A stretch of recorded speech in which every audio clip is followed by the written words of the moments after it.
I never forgave them for what they did to my mama.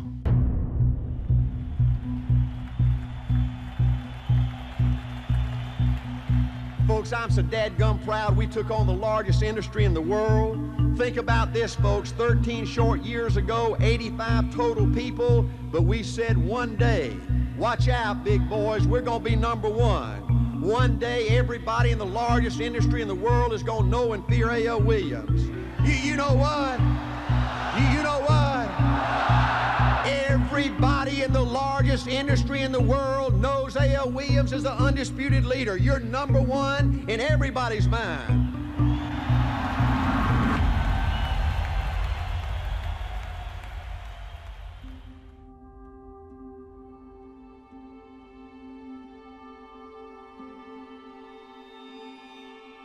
Art Williams had a passion for helping people.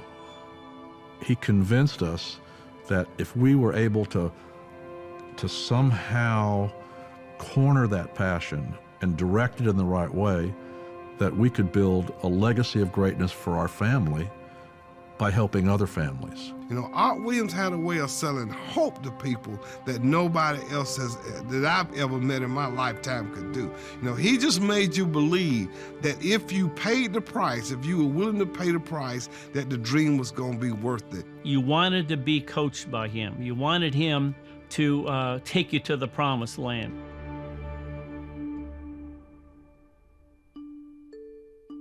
My dad died when I was a junior in college, and he was sold too little of the wrong kind of insurance, and my mother was devastated. But I went to family reunion 5 years later, and my cousin showed me by term invest the difference in what my dad could have had and how much better my mama could have had it. It was a very emotional moment for me, and it was like lightning striking me. It changed my life, you know, forever. So he got mad on at the industry and decided that he was going to put him out of business. I was a high school football coach, and I didn't know anything about insurance. I didn't know anything about investments, didn't want to know anything about insurance or investments. You know, all I wanted to know was coaching. And Art said, I'm going to build a company like I built a football team. And he knew that the toughest people would win. In thinking about this, the first thing we had to do is we had to find a way to attract some players. I had to have some players, you know, to play. Coaches were respected people in a community, and even though we weren't paid any money, we loved what we did, you know, and we weren't going to go out there and give that up and give up our guaranteed income and go sell something like life insurance. I didn't like sales, you know, and so, you know, I thought about this thing, and I said, you know, the best way to build this company is to create the best part-time opportunity in the world. When I first met Art, you know, he sold me an insurance policy and he sold me a $20 a month mutual fund when I was teaching school and coaching, making $560 a month. Then he tried to recruit me, and I said, look, Art, I'll buy one of these things, but I ain't selling that crap. You know, I ain't gonna sell no dang insurance. What is my family gonna think of me, you know, and my friends will quit talking to me, you know? It was very difficult for me at first to trust Art, because if you've been around the block and life has been rough on you and you've been beat up a few times in corporate America, it's not easy to trust somebody. And at the end of a 2-hour recruiting interview, you know, he looked over the desk after motivating me for a couple of hours, and he pointed at me and he said, Bobby, they got people in this business making $50,000 and $75,000 and $100,000 a year. He says, we can do that. 2 months later, I came to work with him full time. From the very beginning, we were trying to right a wrong. We were trying to correct what the whole life industry had done to so many people that were in our family and people that we knew. It was personal. I mean, when Bobby went to Vietnam, we had a $15,000 whole life policy. And when he got back, I found out that we could have gotten $100,000 for less premium. And that really hit home with me. It's like, what if something had happened to him? We had a baby. I remember when I called Art and I said, Art, I got a little challenge here. I said, my wife's pregnant. We don't want her going back to work. I got to make an extra $1,000 a month. You think I can do that? And without any hesitation, he said, Greg, that's going to be easy. I said, what do you mean it's going to be easy? I've only made $1,200 a year for 3 years. Yeah, but he said, how many appointments did you have? What if you just did 4 a month?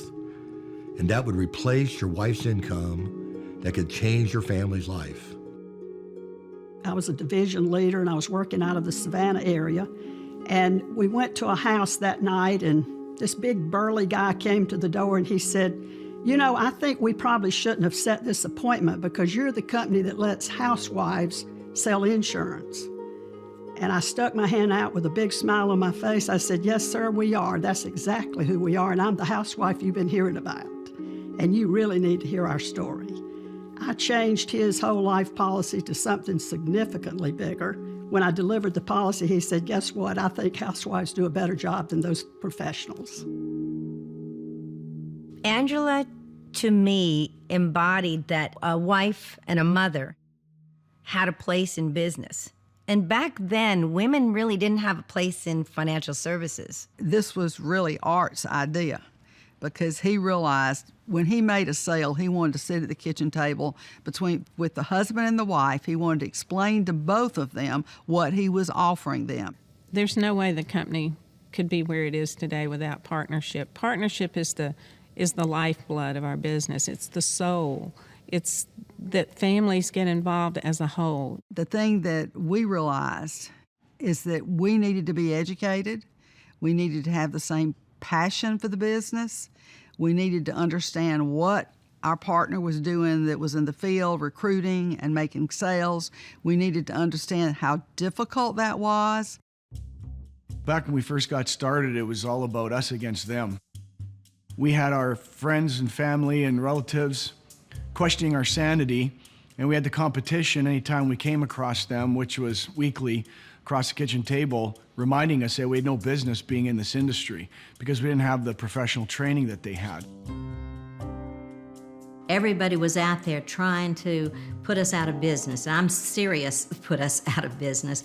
We had to fight legislators. We had to fight insurance commissioners. Every article in the newspaper, the insurance industry, the Better Business Bureau, all of them thought we were on the verge of hurting the industry and ruining things. You know, there was always term insurance out there. There were always companies that maybe sold a little term and then sold some mutual funds. But nobody had, in the masses, nobody had come into the industry and screamed at the top of their lungs like we did. That's what turned the industry around. We had insurance companies who would write booklets about how to combat this new renegade company that was out there. And what we were doing was wrong. We were called a lot of names that I won't repeat right here, but it was a dadgum full-time fight, but we loved it. We didn't allow the challenges to get in the way. They became detours, not deterrents. The first time I heard Art speak, he told us we were going to do something important. He told us how big it would be, but he said, "You know, I want to let you know that the odds are against us." He talked about how our chances of making it were so small that I hope you guys don't take out long leases because we probably won't be in business for 6 months. That we're up against the biggest industry in the world. The odds of us succeeding are so small. And I remember my wife looking at me like, "And this is what you want to do for the rest of your life?" And he's talking about we're probably not going to be around. But he said, "I believe we can do it." And he said, "If we do, it's going to be big." We had nothing but two things. We had a crusade and we had a dream. And we were attacking the largest industry, the most powerful industry in the world. They own the politicians, they own the regulators, they own the media. They took out full-page ads in papers and said, "Warning, don't do business with A.O. Williams."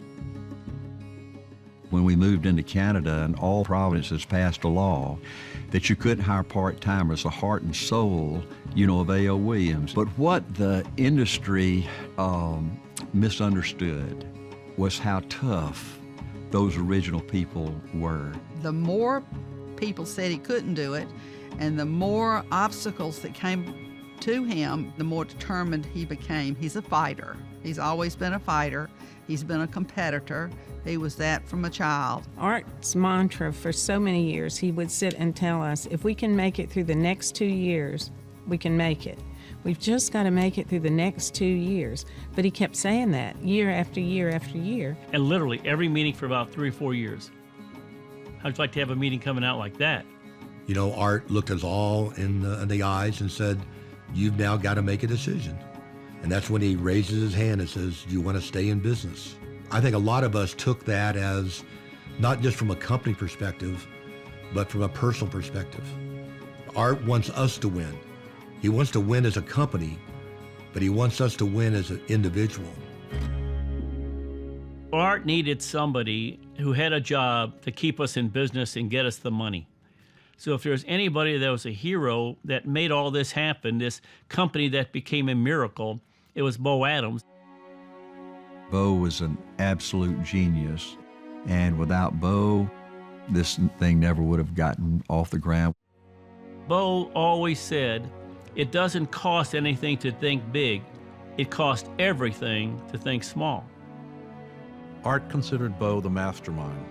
When it came to somebody you needed that would do everything necessary to get the job done, there was nobody better than Bo Adams. He was a big guy. He had this deep southern drawl, and he'd walk in there and they thought, well, he's just some hick from Georgia. But he was the smartest man in the room. I always referred to it as the magic of compound people. I mean, Art had the idea of building successful people, but Bo came up with the idea with building successful downline RVPs. That's really the genesis of the explosion that we had that enabled us to produce downline RVPs, and get overrides. I kept hearing about A.L. Williams was a team, and it was a movement, and this team was gonna win a championship. And I heard Art Williams sell the vision of this company, this team being number one. Art always had goals. He always set things in carrots out in front of us to chase. And I don't know how he came up with these things, but when he came up with the whole national championship thing in 1983, that was just, we'd never thought about that before. And we thought, man, if we could sell more insurance than the biggest insurance company in the United States, in the world probably, was Prudential. And we thought, man, we have a shot to do this. You'll never forget my first big company event. We were in Boca Raton. It was in 1984. It was a historic time for us. We just won the national championship. All of us were so excited. And Art stood up and he said, there's a new number one, and it ain't Prue. And the place went ballistic. It was so invigorating. It was such it made you just feel good to know you were doing something that hadn't been done before, that you were part of a team that was a winning team, that when they said they'd do it, they did it. We had the truth on our side. The truth is a very powerful business partner to have on your side, and all we needed to do was have guts and determination. As long as we kept on with that, we were going to win, and we were going to keep running up the score. We just took average, ordinary folks just like us and offered them a chance to do something special. I didn't need anybody to explain to me what Art Williams meant by all my life I wanted to be somebody. When I heard that the first time, I was like, he's talking about me. I think Art's very transparent. I think you see what you get, you know what you've got, and there's no mystery. I wanted A.L. Williams to become known as the company that had more $100,000 earners than anybody in our era. We had thousands of them. And we took this thing and we went all over the country, all over Canada, all over Puerto Rico. And not only did we beat Prudential, but we beat Prudential and New York Life combined. And we destroyed the largest, most powerful, most evil industry the world has ever known.